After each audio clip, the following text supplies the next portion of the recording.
ಜಿ5 ಇರುವಾಗ ನೀವು ನಿಮ್ಮ ನೆಚ್ಚಿನ ಶೋಗಳನ್ನ ಎಂದಿಗೂ ಮಿಸ್ ಮಾಡಿಕೊಳ್ಳುವುದಿಲ್ಲ. ಅದು ಸಂಪೂರ್ಣ ಉಚಿತವಾಗಿ.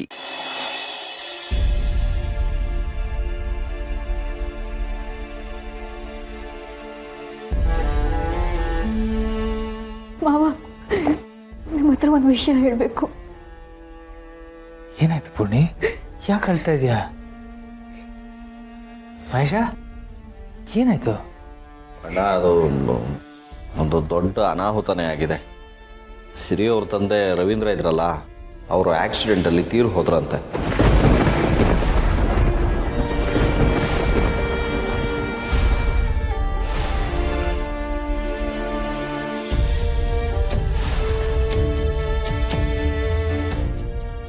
ದತ್ತ ಅವ್ರಿಗೂ ತುಂಬ ಸೀರಿಯಸ್ ಆಗಿದೆಯಂತೆ.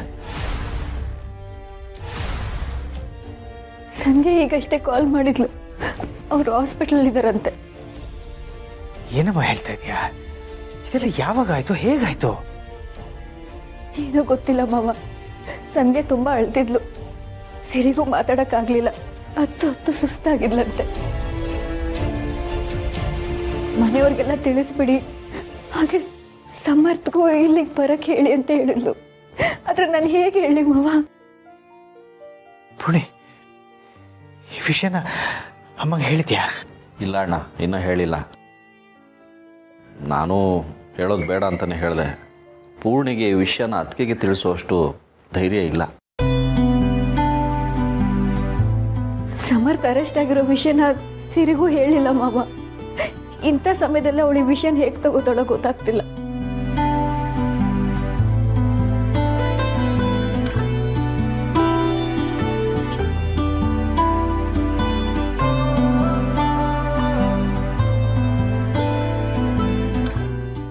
ಮನೇಲಿ ಸಾವಾಗಿದೆ,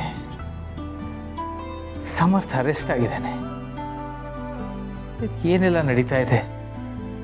ಇಂಥ ಸಮಯದಲ್ಲಿ ನಿಧಿ ಮದುವೆ ಏನಪ್ಪ ಮಾಡೋದು? ಅಣ್ಣ, ನಿಧಿ ಮದುವೆ ಬಗ್ಗೆ ನೀನು ಯೋಚನೆ ಮಾಡಬೇಡ. ಗಂಡಿನ ಮನೆಯವ್ರ ಹತ್ರ ನಾನು ಮಾತಾಡ್ತೀನಿ. ಬೇಕಿದ್ರೆ ಮದುವೆನ ಮುಂದೆ ಹಾಕೋಕ್ಕೂ ಹೇಳ್ತೀನಿ. ಅಲ್ಲ ಮಹೇಶ, ಚಪ್ರದ ಪೂಜೆ ಎಲ್ಲ ಆಗಿ ನಾಳೆ ಮದುವೆ ಇಟ್ಕೊಂಡು ಈಗ ಮುಂದೆ ಆಗೋದು. ಅಪ್ಪ, ನೀವು ಮದುವೆ ಬಗ್ಗೆ ಯೋಚನೆ ಮಾಡಬೇಡಿ. ಇದ್ದಕ್ಕಿದ್ದ ಹಾಗೆ ಈ ಥರ ಆದರೆ ಯಾರು ತಾನು ಏನು ಮಾಡೋಕ್ಕಾಗತ್ತೆ? ಮನೆಯಲ್ಲಿ ಸಾವಾಗಿರುವಾಗ ಮದುವೆ ಹೇಗೆ ಮಾಡೋಕ್ಕಾಗತ್ತೆ? ಈ ವಿಷಯನ ಗಂಡಿನ ಕಡೆಯವ್ರಿಗೆ ಹೇಳಿದ್ರೆ ಅವ್ರು ಅರ್ಥ ಮಾಡ್ಕೋತಾರೆ. ನಾನು ಅವ್ರ ಜೊತೆ ಮಾತಾಡ್ತೀನಿ. ಅಣ್ಣ, ನೀನು ಈ ವಿಷಯನ ಅತ್ತಿಗೆ ಹೇಗೆ ತಿಳಿಸೋದು ಅಂತ ಯೋಚನೆ ಮಾಡು.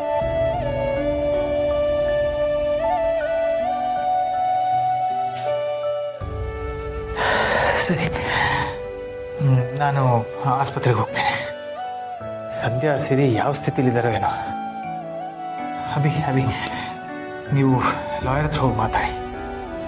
ಅವ್ರು ಏನು ಹೇಳ್ತಾರೋ ಅದನ್ನು ಫಾಲೋ ಅಪ್ ಮಾಡಿ. ನೋಡಿ. ಸರಿ, ಹಾಗೆ ಮಾಡ್ತೀವಿ. ಅಪ್ಪ, ನಾನು ಆಸ್ಪತ್ರೆಗೆ ಬರಲೆ? ಬೇಡ, ಎಲ್ಲರೂ ಆಸ್ಪತ್ರೆಗೆ ಹೋದರೆ ತುಳಸಿಯವ್ರಿಗೆ ಅನುಮಾನ ಬರ್ಬೋದು. ನೀನು ಅಭಿ ಜೊತೆ ಹೋಗು, ಲಾಯರ್ ಹತ್ರ ಮಾತಾಡು. ಹಾಸ್ಪಿಟ್ಲಿಗೆ ನಾನು ಹೋಗಿ ನೋಡ್ಕೋತೀನಿ. ಸರಿ, ನೀವು ಹೇಳ್ದಾಗೆ ಆಗಲಿ. ಮಾವ, ತುಳಸಿ ಅಮ್ಮನಿಗೆ ವಿಷಯ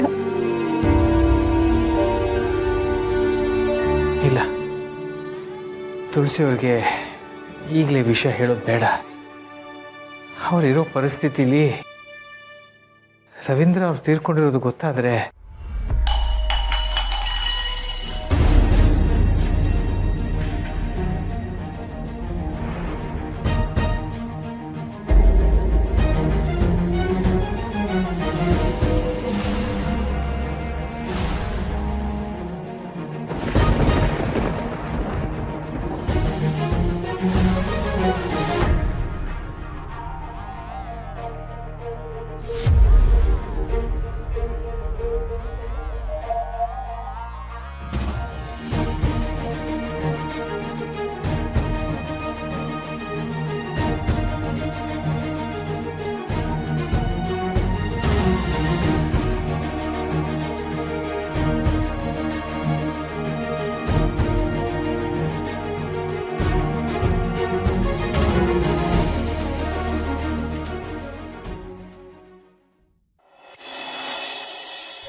ಮಾಧವರೇ, ಏನಿದೆಲ್ಲ? ಯಾಕೆ ಹೀಗೆಲ್ಲ ಆಗ್ತಾ ಇದೆ? ಯಾಕೆ ಕಷ್ಟಗಳೆಲ್ಲ ನಮಗೆ ಬರ್ತಾ ಇದೆ?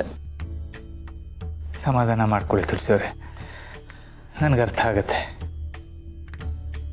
ನೀವು ಇಷ್ಟೊಂದು ದುಃಖ ಪಟ್ಟರೆ ಅಲ್ಲಿ ಸಿರಿಗೆ ಯಾರು ಸಮಾಧಾನ ಮಾಡ್ತಾರೆ, ಯಾರು ಧೈರ್ಯ ಹೇಳ್ತಾರೆ? ಆ ದೇವ್ರು ನಮ್ಮನ್ನೇ ಯಾಕೆ ಇಷ್ಟೆಲ್ಲ ಪರೀಕ್ಷೆ ಮಾಡ್ತಾ ಇದ್ದಾನೆ ಮಾಧವ್ ಅವ್ರೆ? ಇಲ್ಲಿ ನೋಡಿದ್ರೆ ಸಮರ್ಥನ ಪೊಲೀಸ್ನವ್ರು ಬಂದು ಕರ್ಕೊಂಡು ಹೋದ್ರು. ಅಲ್ಲಿ ಮಾವ ಸೀರಿಯಸ್ ಅಂತ ಹೇಳ್ತಾ ಇದ್ದೀರಾ. ರವೀಂದ್ರ ಅವರು ಏನಾಗೋಯ್ತು?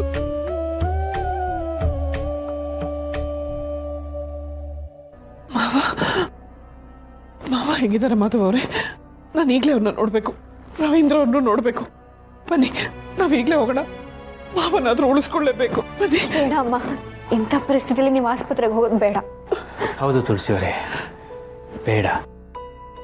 ಅಲ್ಲಿ ಪರಿಸ್ಥಿತಿ ಹೇಗಿದೆಯೋ ಏನೋ, ಈ ಸಮಯದಲ್ಲಿ ನೀವು ಅಲ್ಲಿಗೆ ಹೋದರೆ ನಿಮ್ಮ ದುಃಖ ಹೆಚ್ಚಾಗುತ್ತೆ, ನಿಮ್ಮ ಆರೋಗ್ಯಕ್ಕೆ ಒಳ್ಳೆಯದಲ್ಲ. ನಾನು ಅಲ್ಲಿ ಹೋಗಿ ನೋಡ್ತೀನಿ, ಸಿರಿಗೆ ಎಲ್ಲ ವಿಷಯ ಹೇಳಿ ಏನೇನು ನಡಿಬೇಕೋ ಅದನ್ನೆಲ್ಲ ನಾನೇ ನಿಂತು ನಡೆಸ್ಕೊಡ್ತೀನಿ. ಇಲ್ಲ ಮಾಧವ್ ಅವರೇ, ನನ್ಗಿಲ್ಲಿರಕ್ಕೆ ಮನ್ಸು ಒಪ್ತಾ ಇಲ್ಲ. ನಾನು ಬರ್ತೀನಿ, ನನ್ಗೇನು ಆಗಲ್ಲ. ನಾನು ಕರ್ಕೊಂಡೋಗಿ. ಅಮ್ಮ ಬೇಡ ಅಮ್ಮ, ನೀವು ನಿಮ್ಮ ಬಗ್ಗೆ ಮಾತ್ರ ಯೋಚನೆ ಮಾಡ್ತಿದ್ದೀರಾ. ನಿಮ್ಮ ಹೊಟ್ಟೆಲಿರೋ ಮಗು ಬಗ್ಗೆನೂ ಯೋಚನೆ ಮಾಡಿ. ನೀವು ಆಸ್ಪತ್ರೆಗೆ ಹೋಗೋದು, ನೀವು ಅಳೋದು, ಏನಾದರೂ ಒಂದು ಇನ್ಫೆಕ್ಷನ್ ಆಗೋದು, ಇದರೆಲ್ಲ ಸಮಸ್ಯೆಗಳಾಗಬಹುದು. ನೀವು ಹೋಗುವಂಥ ಪರಿಸ್ಥಿತಿ ಇದ್ರೆ ಮಾವನೇ ಹೇಳ್ತಾರೆ.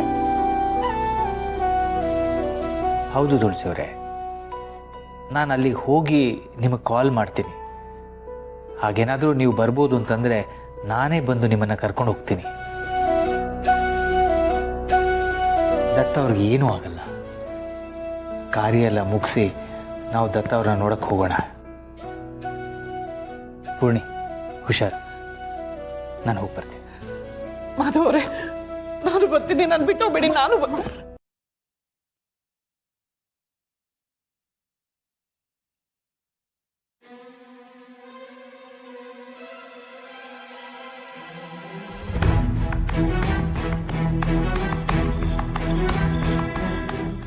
ZEE5 ಆಪ್ ಡೌನ್ಲೋಡ್ ಮಾಡಿ ಎಲ್ಲಾ ಸಂಚಿಕೆಗಳನ್ನು ಸಂಪೂರ್ಣ ಉಚಿತವಾಗಿ ನೋಡಿ.